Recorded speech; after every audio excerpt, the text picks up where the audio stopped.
Tumanggap ng bigas at tig 3,000 pesos cash assistance ang kabuang 1,064 na benepisyaryo ng iRise 5 program ng Provincial Government of Isabela sa isinagawang payout sa Barangay Minante Dos Community Center, Cauayan City.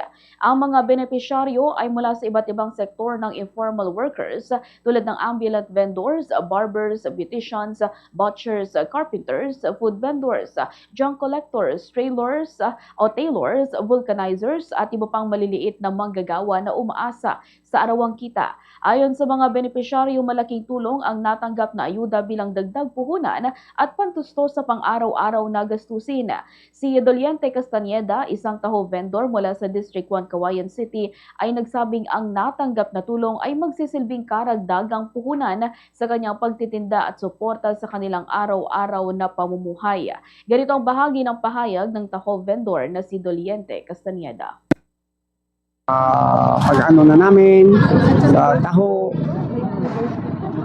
sa akin sir, para sa mga apo ko, ay na nila at kawawa naman sila ako sir. At bigas at saka pera lang sir, 3,000 na cash money sir. Salamat na lang po sa sa City Hall at saka lahat ng kay.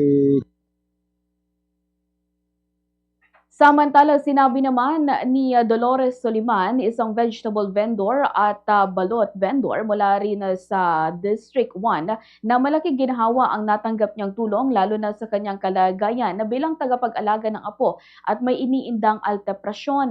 Anya, gagamitin niya ang tulong para sa pang-araw-araw na gastusin at pambili ng gamot. Nagpahayag ng pasasalamat ang mga benepisyaryo sa pamahalang panlalawigan sa patuloy na pagpapatupad ng mga programang nagbibigay suporta sa mga nasa informal sector at higit na nangangailangan.